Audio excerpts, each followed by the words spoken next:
تھا کہ کئی جواب ہیں تو ایک جواب تو اور بتا ہی دوں. جب لوگ پوچھیں کہ آپ لوگ اس قدر زور دیتے ہیں ولایت و خلافت پر، اور وہ بھی علی کی ولایت و خلافت پر، تو یہ اللہ نے نام کیوں نہیں لکھا؟ تو پہلا جواب کیا ہے؟ نام ہے، کتنے نام بتائیں. دوسرا جواب کیا ہے؟ اس قرآن کی، اس کتاب کی تہداریاں عجیب ہیں.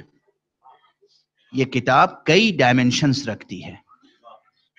ڈائمنشنز، ایک ڈائمنشن اس کتاب کا یہ ہے کہ یہ ایک کانسٹیٹیوشنل ٹیکسٹ ہے.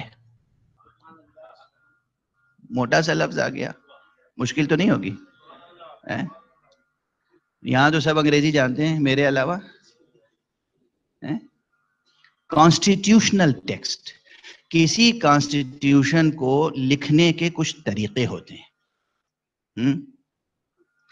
کانسٹیٹیوشن اگر کسی کنٹری کا لکھا جا رہا ہو یا کسی ایسوسی ایشن کا کوئی دستور العمل، لاز اور بائی لاز لکھے جا رہے ہوں، اور وہ انسٹیٹیوٹ یا وہ انسٹیٹیوشن یا وہ انجمن یا وہ ایسوسی ایشن یا وہ کنٹری باقی رہنے والی ہو، تو پھر اس میں عہدیداروں کی کوالیفیکیشنز لکھی جاتی ہیں، نام نہیں لکھے جاتے.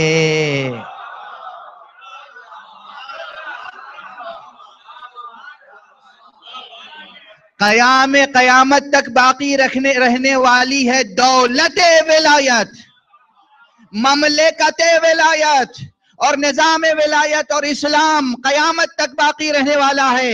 اس لیے اگر دستوری نگاہ ڈالو گے تو نام نہیں ملے گا، صفات ملیں گے. اور اس کی بھی حکمت یہ ہے کہ نام رکھ لینا آسان ہوتا ہے، صفت پیدا کرنا مشکل ہوتا ہے.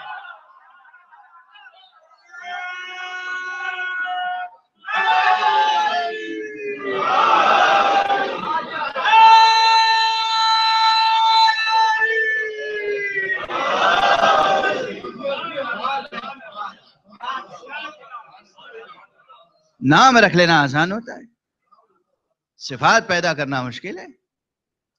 اور اسی لیے اگر یہ ہوتا قرآن مجید میں کوئی آیت آتی کہ یا رسول اعلان کر دیئے کہ میرے بعد علی ابن ابی طالب خلیفہ اور جانشین اور وصی و وزیر ہوں گے، تو ہر آدمی اپنا نام ابو طالب اور اپنے بیٹے کا نام علی رکھ لیتا.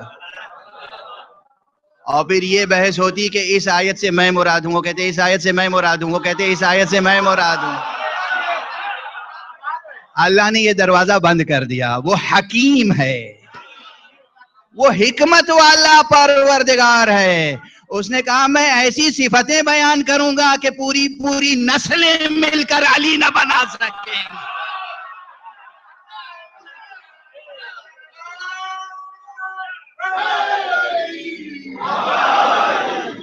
میں ایسی صفتیں بیان کروں گا کہ پوری بشریت مل کے علی نہیں بنا سکے گی. علی بنائے گا تو میں بناؤں گا، حسین بناؤں گا تو میں بناؤں گا، حسن بناؤں گا تو میں بناؤں گا. صلوات پڑھ دیں محمد و آلہ.